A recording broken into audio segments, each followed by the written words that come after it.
Good morning all of you. आज हमारा morphology या आकारिकी का ये दूसरा लेक्चर होगा।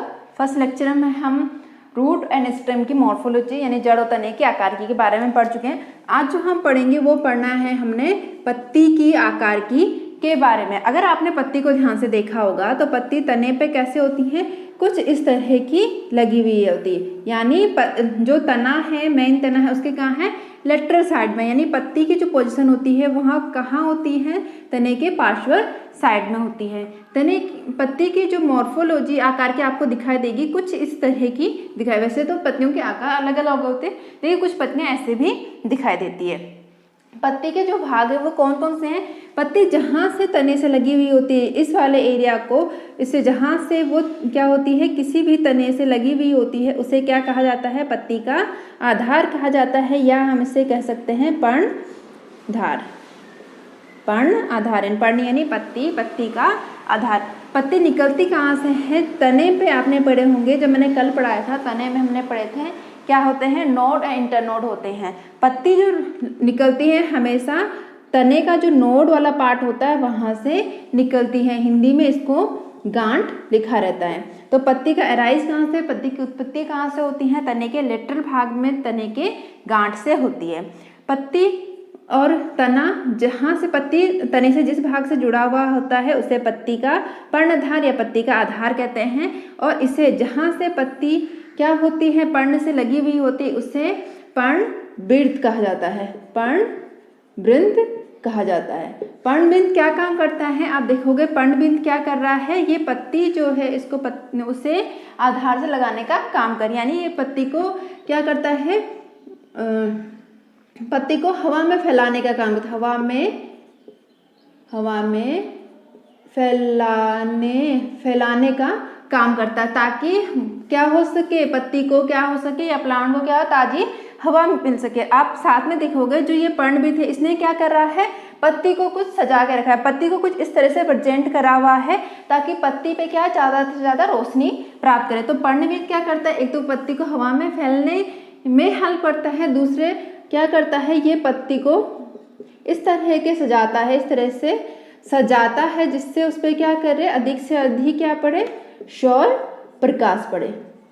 अगर सौर प्रकाश पड़ेगा तो पत्तियां क्या करती है, सूर्य को प्रकाश में क्या करती है, कन्वर्ट करती हैं, अपनी एनर्जी अपनी भोज्य पदार्थ में कन्वर्ट करती है। तो पर्णवृंत क्या करता है, पत्ती को इस तरह से सजाता है कि ताकि उसमें क्या पड़े, ज़्यादा से ज़्यादा सूर्य की रोशनी पड़े। ये वाला जो एरिया है इसे कहा जाता है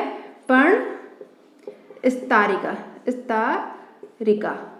या सिर्फ इसे स्तरिका भी कहा जाता है। पर्ण स्तरिका कह लो या सिर्फ स्तरिका कह लो। अगर आप इस पर देखोगे पर्ण स्तरिका क्या है, ये जो है इन्हें क्या कहा जाता है, पत्ती की सिराएं कहा जाता है। ये जो बीच वाली यहाँ से जो सीधे चली आ रही है इसे कहते हैं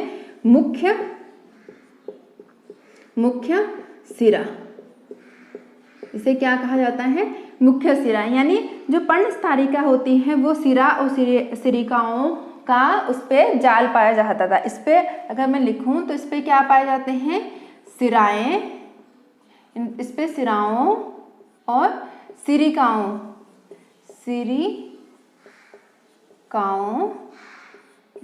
का क्या पाया जाता है, सिरिकाओं का जाल सिरिकाओं का एक जाल पाया जाता है। ये जो होती है क्या, मुख्य सिरा है, इनको क्या कहा जाता है, सिराएं कहा जाता है। इस पे कुछ इस तरह से बारीक बारीक से सिराएं निकली होती हैं जिन्हें सिरिकाएं कहा जाता है। तो ये क्या कहाँ पे होती है, पत्ती का जो स्तरिका वाला पार्ट होता है उस पे होती है।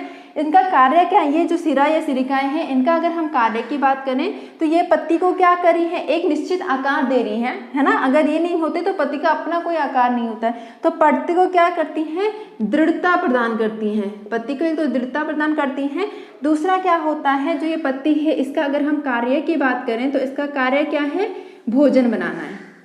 इसका कार्य क्या है, भोजन बनाना। अब पत्ती ने भोजन तो बना लिया, और वो भोजन क्या होता है, प्लांट के अन्य भागों को भी उसकी जरूरत होती है। तो जो सिराएं होती हैं पत्ती द्वारा बनाए गए भोजन का क्या करती हैं, स्थानांतर करते हैं। एक तो क्या उसकी दृढ़ता प्रदान करती हैं, दूसरे क्या करती हैं, भोजन का स्थानांतर करती हैं।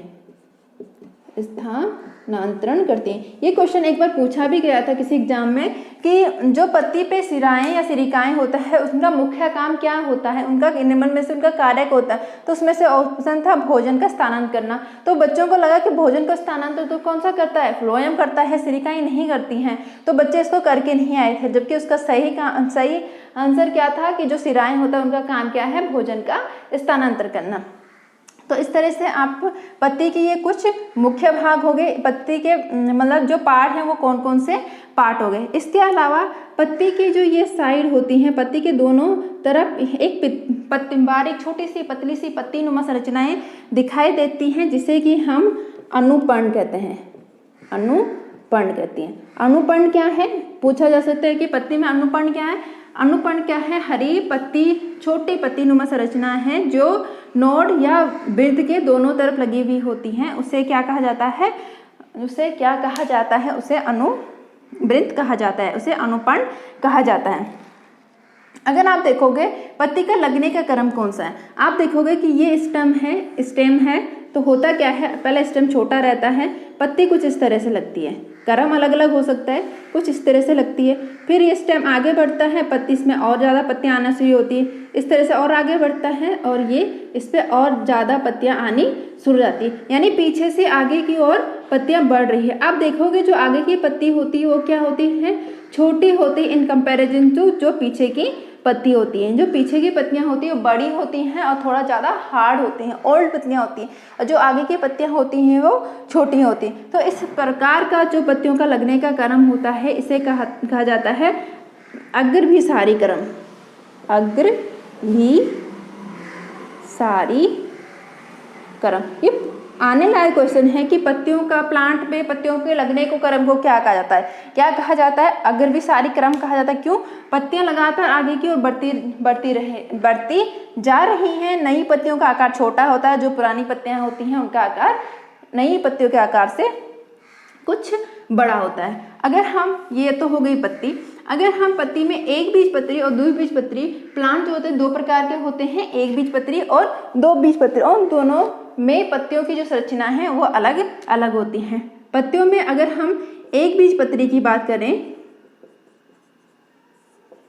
एक बीजपत्री की बात करें तो उसमें होता क्या है, एक बीजपत्री में उसका जो पत्ती है, पत्ती का जो आधार वाला भाग होता है, पत्ती का जो ये आधार वाला भाग होता है ये कुछ इस तरह से फैल जाता है, ये कुछ फैल जाता है इस तरह से कि इसका जो स्टेम होता है ये इसको पूरी तरह से ढक देता है। ये जो स्पेशलिटी पाई जाती है केवल एक बीजपत्री तने में पाई जाती है। तो अगर हम उसका पत्ती का आधार वाला भाग देखें और वो कुछ इस तरह से इतना ज़्यादा फैल, आधार जहाँ पे वो लगी हुई थी कुछ इतना ज़्यादा फैल जाता है कि वो जिस स्टेम पे लगी है उसको पूरा कवरअप कर, पूरा या कम से कम आधा क्या कर लेती है, कवरअप कर देती है। जैसे आप घास को देखोगे तो घास जैसे यहाँ से उगती है तो यहाँ से ही क्या होती है, उसमें कुछ पत्ती नुमा संरचना होती है, जो उसका आधार होता है ना उसको भी लगभग आधा वो ढक के रखती है। तो जो इस तरह की संरचना जिसमें दिखाई देगी तो उससे हम कहेंगे कि वो क्या है, वो एक बीजपत्री है। ये संरचना, ये खासियत केवल एक बीजपत्री पौधों में ही दिखाई देती है। इसके अलावा एक और संरचना हमें देखने को मिलती है जो क्या होती है, लेग्यूमिन्स प्लांट में पाई जाती है। आप साथ में नोट करते चलिए। जो लेग्यूमिन्स प्लांट होता है उसमें होता क्या है कि जो पत्ती का ये आधार वाला भाग होता है, ये स्टेम हो गया, ये पत्ती का अलग से बना देती हूँ, ये स्टेम है, यहाँ से पत्ती लगी हुई है माना, तो जहाँ से पत्ती लगी हुई है ये पत्ती का जो आधार वाला भाग होता है, ये आधार वाला भाग धीरे धीरे क्या होने लग जाता है, मोटा एंड मासिल हो जाता है। कुछ इस तरह से मोटा एंड मासिल, यही वाला एरिया काफ़ी मोटा हो जाता है। और जब ये क्या हो जाता है, मोटा हो जाता है, हम वैसे इस आधार वाले भाग को, जो इस आधार वाले भाग को उसे क्या कहा जाता है, पर्णविंद कहा जाता था। लेकिन जैसे ही ये मोटा होने लग जाता है इसे पर्णविंद तो कहा जाता है, पर्णविंद, और इसे आगे तल्य, पर्णविंद तल्य कहने लग जाता है। यानी क्वेश्चन ऐसे पूछा जा सकता है कि पर्णविंद तल्य किसकी खासियत है, किसका लक्षण है। तो पर्णविंद तल्य जो होता है वो लेग्यूमिन्स प्लांट का लक्षण है। पर्णविंद तल्य क्या होता है कि जहाँ पे पत्ती का आधार होता है वो क्या होता है, फूल का मोटा मांसिल हो जाता है, तो उसे क्या कहा जाता है, पर्णविंद तल्य कहा जाता है। इसे एक और नाम कहा जाता है जिसे कहते हैं पल वाइन्स, एक और नाम कहा जाता है जिसे कहा जाता है पल वाइन्स। इंग्लिश में पल वाइन्स कहते हैं, हिंदी में पर्णमित तल्ले कहा जाता है। तो किसका लक्षण है ये केवल पाया जाता है आपका लेग्यूमिन्स प्लांट में। लेग्यूमिन्स प्लांट में ये पाया जाता है। लेग्यूम प्लांट की ये खासियत है कि उनमें क्या पाया जाता है, पर्णमित तल्ले पाया जाता है। तो ये पत्ती के कुछ खास रचनाएं हो गई जिसके पत्ती होता है।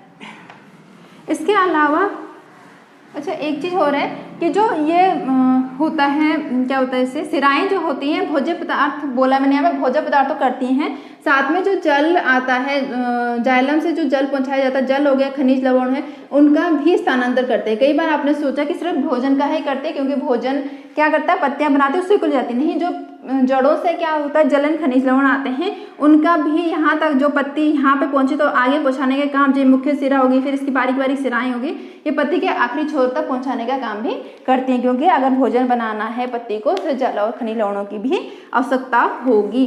तो पत्ती जो मतलब सिराएं हैं वो भोजन के साथ साथ जलन खनिज लवणों का भी स्थानांतरण करती है। तो ये हो गया आपका पत्ती की संरचनाएं। अब अगर हम पत्ती के विन्यास की बात करें, पहले हम सिरा विन्यास की बात कर लेते हैं। सिरा विन्यास, अब ये सिरा विन्यास होता क्या है, पत्ती पे जो सिराएं मैंने आपको बताई थी, सिराओं के जो निश्चित क्रम होता है, सिराओं का जो क्रम होता है उसे क्या कहा जाता है, लगने का जो क्रम होता है उसे सिरा विन्यास, सिरा विन्यास यानी सिराओं का विन्यास, सिराओं का जो क्रम, जो पैटर्न, जिस पैटर्न में लगी हुई होती हैं उसे कहा जाता है सिरा विन्यास। मोस्टली सिरा विन्यास दो तरह का होता है, एक होता है आपका जालिका सिरा विन्यास, दूसरा होता है आपका समांतर सिरा विन्यास।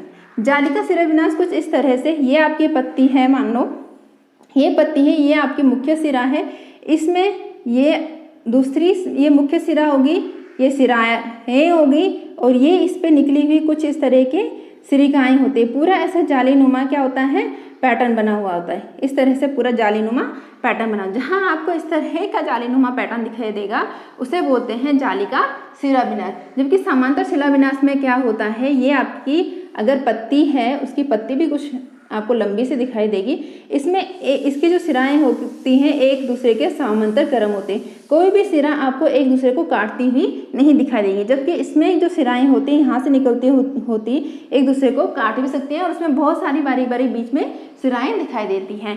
तो अगर हम सिरा विन्यास की बात करें तो दो तरह का सिरा विन्यास होगी, जालिका सिरा विन्यास और समांतर सिरा विन्यास। जालिका सिरा विन्यास आपको हमेशा द्विबीजपत्री पौधों में दिखाई देता है। आपको द्विबीजपत्री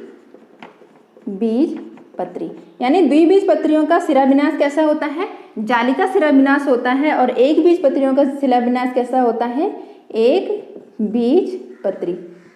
बीजपत्री का सिरा विन्यास कैसे होता है, कैसा होता है, समांतर सिरा विन्यास। ये भी आने लायक क्वेश्चन है, शायद आया भी है किसी पुराने पेपर में कि द्विबीजपत्री में किस प्रकार का सिरा विन्यास पाया जाता है, तो किस प्रकार का, जालिका नुमा, और एक बीजपत्री में समांतर सिरा विन्यास पाया जाता है। आप बिना किसी, अगर प्लांट है तो उसकी पत्ती को देख के बता सकते हो कि ये क्या है, द्विबीजपत्री होगा या एक बीजपत्री प्लांट होगा। तो ये तो बात होगी उसकी सिरा विन्यास की। इसी प्रकार पत्ती के प्रकार, ये हो गए सिरा के प्रकार, मतलब जालिका तरह से है या समांतर तरीके से। इसी तरह से पत्ती के भी प्रकार होते हैं।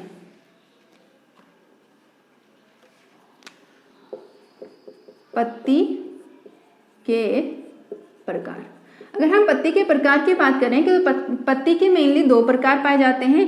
एक होता है आपका सरल प्रकार, और दूसरा जो होता है वो होता है आपका संयुक्त प्रकार। सरल प्रकार किससे मतलब है, जब पत्ती क्या होती है, अच्छिन्न होती है।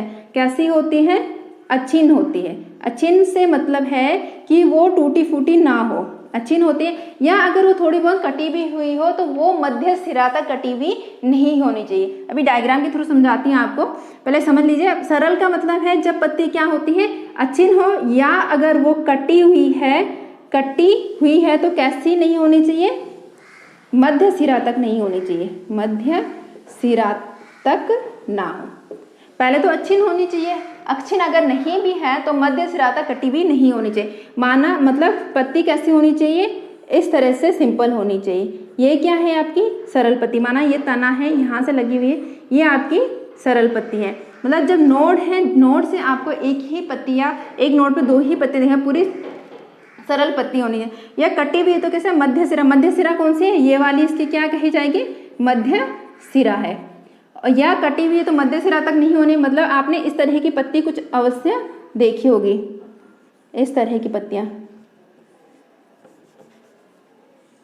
इस तरह की पत्ती किसकी होती है, इस तरह की पत्ती, गुड़हल में आपने इस तरह की पत्ती देखी होगी। अब देख रहे होंगे कि इसकी पत्ती हमें कुछ यहाँ सिराओं पे कुछ कटी हुई दिख रही है, लेकिन इसका कट क्या है, पूरे यहाँ तक नहीं है, मध्य सिरा तक नहीं है। अगर इसका कट यहाँ से आके पूरे मध्य सिरा तक इस तरह से आ जाता तो ये क्या होती, तब क्या होती हमारी, ये सरल पत्ती नहीं होती। तो पत्ती क्या होती है, दो प्रकार की होती है, सरल पत्ती और संयुक्त पत्ती।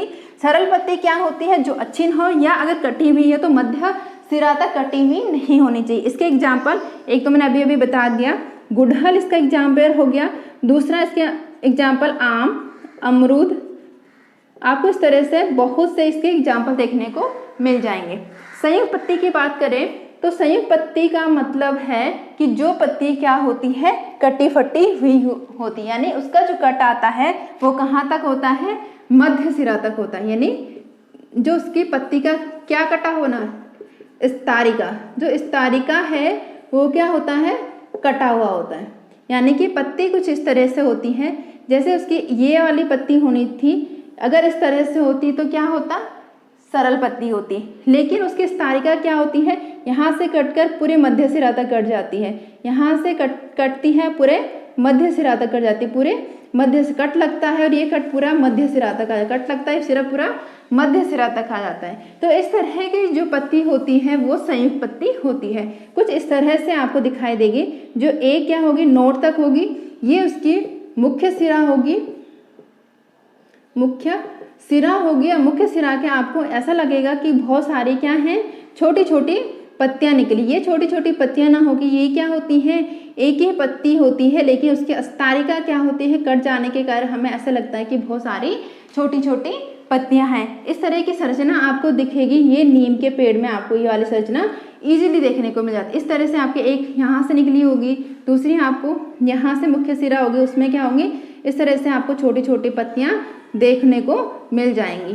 तो ये हो गई पत्ती के प्रकार। पत्ती के दो प्रकार होते हैं, सरल पत्ती और संयुक्त पत्ती। संयुक्त पत्ती जो होती है ये भी आपकी दो प्रकार की होती हैं। एक होती है आपकी पिच्छाकार और दूसरी होती है आपकी हस्ताकार। पिच्छाकार मतलब जैसे अभी नीम का उदाहरण दिया था, पिच्छाकार पत्ती होती है नीम में, आपने देख ही लिया, जो पीछे से आगे की ओर आपकी लगती हुई चलती है, कुछ इस तरह की पत्ती, इस तरह की। ये एक ही पत्ती है, ये क्या होता है, इसमें मुख्य अक्ष होता है, इस तरह यहीं से इस और आपकी दूसरी पत्ती निकली हुई दिखेगी। पिच्छाकार का एग्जाम्पल आपका नीम, और दूसरा जो होता है हस्ताकार पत्ती होता है। हस्ताकार पत्ती मतलब हाथ के आकार का, जैसे आपका पीछे से हाथ आता है और आगे जाके क्या होता है, ये कई उंगलियों में बढ़ जाता है। इसी तरह से आपका पीछे से एक मुख्य अक्ष आता है, आगे जाके हमें इसमें कई सारी इस तरह से हमें पत्तियां देखने को मिलती है। इस तरह की हमें इसमें पत्तियां देखने को मिलती हैं, इसलिए इसे कहा जाता है हस्ताकार। कुछ इस तरह से हमें इसमें पत्तियां देखने को मिलती। इसका जो उदाहरण है, इसका एग्जाम्पल सिल्क कॉटन वृक्ष। सिल्क कॉटन वृक्ष। आपको यहाँ से जो क्वेश्चन आते हैं वह ऐसे आते हैं कि हस्ताकार प्रकार की पत्ती किस में पाई जाती है, या सिल्क कॉटन वृक्ष में किस प्रकार की पत्ती पाई जाती है। तो किस प्रकार की पत्ती पाई जाती है, आपकी संयुक्त पत्ती पाई जाती है। संयुक्त पत्ती में कौन सा प्रकार, हस्ताकार पाया जाता है। तो इस प्रकार से आप जान चुके हैं पत्ती के दो प्रकार हैं, मेल, सरल और संयुक्त। संयुक्त के अगेन दो प्रकार हैं, पिच्छाकार और दूसरा है आपका पिच्छाकार और दूसरा है आपका हस्ताकार। तो ये हो गया संयुक्त पत्ती के प्रकार। इसके बाद अगर हम आगे बात करें तो हमें पढ़ना है इसमें पत्ती में पर्ण विन्यास। पर्ण विन्यास, पर्ण यानी पत्ती, विन्यास मतलब पत्ती के लगने का क्रम।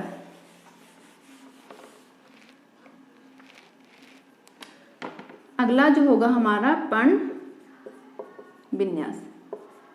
पर्ण विन्यास, अगर हम पर्ण विन्यास मतलब पत्ती के लगने का क्रम, पत्ती के लगने का क्रम।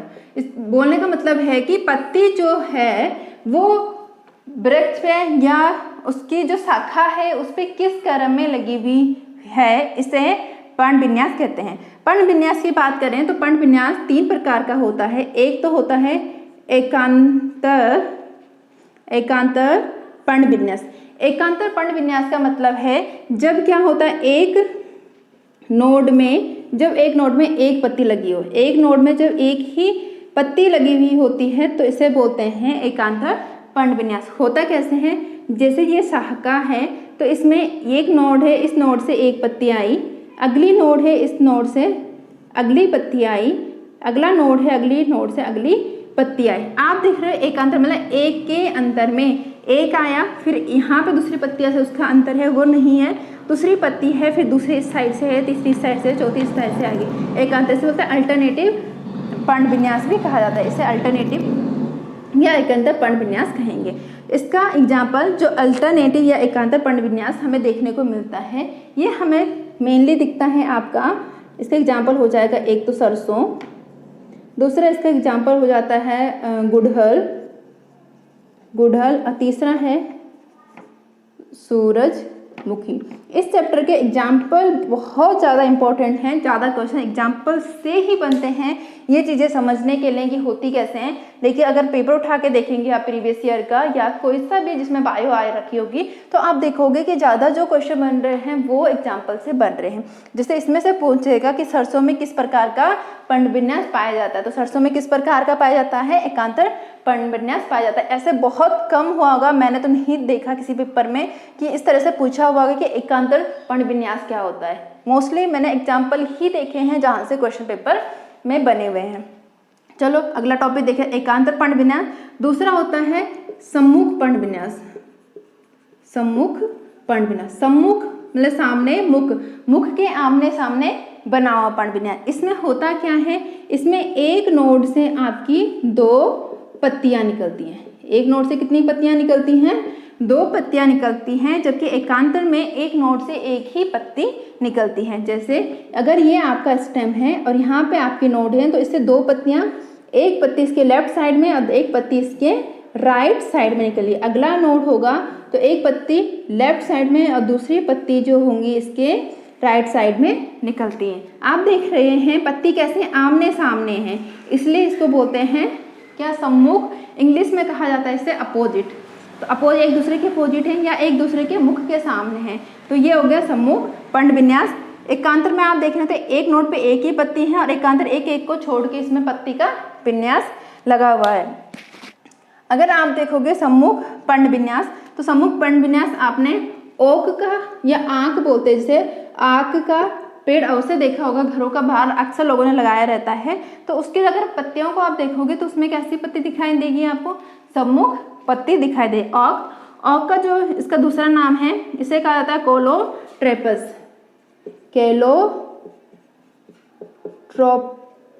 कैलोट्रोपिस। पेपर में मोस्टली कैलोट्रोपिस लिखा होता है, आग बहुत कम देखने को मिलेंगे, तो दोनों नाम याद करें। और दूसरा जो मेन एग्जाम्पल है अमरूद, जो आपको इजीली कहीं भी दिख जाएगा, आप उसके पत्ती को उठा के देख सकते हो कि किस प्रकार का पर्ण विन्यास उसमें दिखाई दे रहा है। तीसरा जो पर्ण विन्यास होता है वो होता है आपका चक्राकार पर्ण विन्यास। चक्राकार पर्ण विन्यास से मतलब है कि जब क्या होता है, एक नोड में 2 से अधिक पत्तियां होती हैं, 2 से अधिक। जैसे ये आपका कोई नोड है और इस नोड में क्या होगी, आपकी एक पत्ती निकली, ऐसे निकली, दूसरी पत्ती ऐसे निकली, तीसरी पत्ती आपकी ऐसे निकल जाएगी। दोबारा से बनाती हूँ, माना ये आपका नोड है तो इसमें एक पत्ती आपकी ऐसे निकली, दूसरी पत्ती आपको इस तरह से निकली हुई दिखाई देगी, तीसरी पत्ती इस तरह से, चौथी पत्ती यहाँ पे इस तरह से निकली हुई दिखाई देगी। तो जब एक नोड में क्या होती है, 2 से अधिक पत्तियां आपको देखने को मिलती हैं तो उसे बोलते हैं चक्राकार पर्णविन्यास। इसका जो एग्जाम्पल है वो है एल्स्टोनिया, या इससे डेविल ट्री भी कहा जाता है। इसका जो दूसरा नाम है वो है डेविल ट्री। तो ये हो गया आपका पर्णविन्यास। पर्णविन्यास कितने प्रकार का होता है? पर्णविन्यास तो है आपका मोनली 3 प्रकार का होगा, एकांतर पर्णविन्यास, सम्मुख पर्णविन्यास और चक्राकार पर्णविन्यास। एकांतर पर्णविन्यास, एक नोड पे एक पत्ती होगी, इसके एग्जाम्पल सरसों, गुड़हल और सूरजमुखी। सम्मुख, जब एक नोड पे 2 पत्तियां लगी होंगी यानी पत्तियां आमने सामने होंगे, इसका एग्जाम्पल हो गया ऑक, या इसे कैलोट्रोपिस कहा जाता है, या अमरूद। चक्राकार, जब एक नोड पे 2 से अधिक पत्तियां लगी हुई होती हैं, और इसका एग्जाम्पल एल्स्टोनिया या डेविल ट्री है। ये भी इम्पोर्टेंट पार्ट है जहाँ से क्वेश्चन आते हैं। अगला देखते हैं पत्ती का रूपांतर। पत्ती का रूपांतर सबसे इम्पोर्टेंट पार्ट। पत्ती के रूपांतर से काफ़ी क्वेश्चन आते हैं। जिस तरह से हमने कल के लेक्चर में जड़ का रूपांतर देखा था और हमने स्टेम का रूपांतर देखा था, उसी तरह से पत्ती का रूपांतर। पत्ती का रूपांतर मतलब पत्ती का मेन काम क्या है? पत्ती का मेन काम है भोजन को बनाना, लेकिन कभी कभी पत्ती उस काम के अलावा कुछ अन्य कामों के लिए अपनी संरचना को बदल देती है, तो उसे हम कहते हैं पत्ती का रूपांतर। जैसे पहले वो भोजन को संग्रह करने के लिए, भोजन इकट्ठा करने के लिए या संग्रह करने के लिए क्या कर लेती हैं, अपनी संरचना को बदल देती हैं। जैसे आपने लहसुन देखा होगा, लहसुन जो हम खाते हैं ना, वो क्या है? पत्ती है। हमें लगता है जड़ के नीचे, जमीन के नीचे है तो जड़ होगी, वो जड़ ना होके क्या होती है? पत्ती होती है। उसमें हमें कुछ, हम उसको बल्कि जो उसकी फलियां होती है उसे हम कली कहते हैं, है ना। कली इसलिए कहते हैं क्योंकि वो पत्तियां होती है, तो वो फूल जाती हैं पत्ते। क्यों? क्योंकि वहाँ पे लहसुन का जो प्लांट होता है वो भोजन को इकट्ठा कर देता है। इसी तरह से आपका लहसुन के साथ का आज का दूसरा एग्जाम्पल प्याज की क्या होती है? पत्तियां होती हैं, जो कि भोजन संग्रह करने के लिए अपने आप को रूपांतरित कर देती है। इसके अलावा दूसरा जो रूपांतर देखा गया है वो देखा गया है सहारा प्रदान करने के लिए, प्लांट को सहारा प्रदान के लिए। जैसे जो पत्ती होती है वो प्रतान में कन्वर्ट हो जाती है। ऐसी संरचना जो हमें दिखाई देती है वो मटर में दिखाई देती है।